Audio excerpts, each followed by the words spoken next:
ਇਹ 'ਚ ਧਰਮ ਕਿੱਥੇ ਆ ਗਿਆ ਯਾਰ? ਨਸ਼ੇ 'ਚ ਧਰਮ ਕਿੱਥੇ ਗਿਆ? ਮੈਨੂੰ ਐਂ ਦੱਸੋ। ਜੋ ਨਸ਼ਾ ਵੇਚਦਾ ਉਹਦਾ ਕੋਈ ਧਰਮ ਹੈ? ਕੋਈ ਧਰਮ ਨਹੀਂ। ਉਹਦਾ ਧਰਮ ਦੇ ਨਾਂ 'ਤੇ ਕਲੰਕ ਹੈ। ਉਹਦਾ ਬਾਈਕਾਟ ਕਰਨਾ ਚਾਹੀਦਾ, ਨਾ ਕਿ ਸਾਡੀਆਂ ਲੱਤਾਂ ਖਿੱਚਣ ਲੱਗ ਰਹੇ ਆਪਣੀਆਂ ਹੋਰ ਟੀਮਾਂ ਦੀਆਂ ਵੀ ਇਹ ਤਾਂ ਯਾਰ ਐਂ ਕਰਦੇ ਨੇ। ਤਾਂ ਅਸੀਂ ਤਾਂ ਯਾਰ ਦੇਖੋ ਜ਼ਿਮੀਂਦਾਰ ਸਿੱਖ ਵੀ ਫੜੀ ਜਾਂਦੇ ਉਹ ਵੇਚਦੇ ਨੇ। ਸਿੱਖਾਂ 'ਚ ਸਾਰੇ ਆ ਗਏ, ਜੱਟ ਵੀ ਆ ਗਿਆ, ਮਜ਼ਬੀ ਸਿੰਘ ਬਰਗਰੇਟੇ ਵੀ ਆ ਗਏ, ਜੋ ਸਿੱਖ ਸਿੰਘ ਨਾਲ ਲਾਉਂਦੇ ਨੇ ਆਪਦੇ ਨਾਮ ਪਿੱਛੇ ਨਾ, ਉਹ ਤਾਂ ਸਾਰੇ ਸਿੱਖਾਂ 'ਚ ਆ ਗਏ। ਹੁਣ ਹਿੰਦੂਆਂ 'ਚ ਆ ਗਿਆ ਕੁਛ ਭਾਈਚਾਰਾ ਹੈ ਨਾ, ਅਤੇ ਮੁਸਲਮਾਨਾਂ 'ਚ। ਉਹ ਤਿੰਨੇ ਧਰਮਾਂ ਨੂੰ ਚਾਹੀਦਾ ਕਿ ਉਹਨਾਂ ਦਾ ਸਮਾਜਿਕ ਬਾਈਕਾਟ ਕਰਨ ਵੀ ਇਹ ਸਾਡੇ ਧਰਮ ਦੇ ਨਸ਼ਾ ਵੇਚਣ ਵਾਲੇ ਇੱਕ ਅਲੱਗ ਪ੍ਰਵਿਰਤੀ ਦੇ ਬੰਦੇ ਹੋ ਗਏ।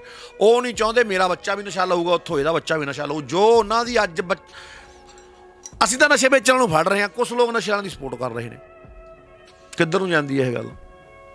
ਦਿਲ ਟੁੱਟਦਾ ਉੱਥੇ ਜੋ ਬੰਦੇ ਆਪਣੇ ਲੱਤਾਂ ਖਿੱਚਦੇ ਨੇ।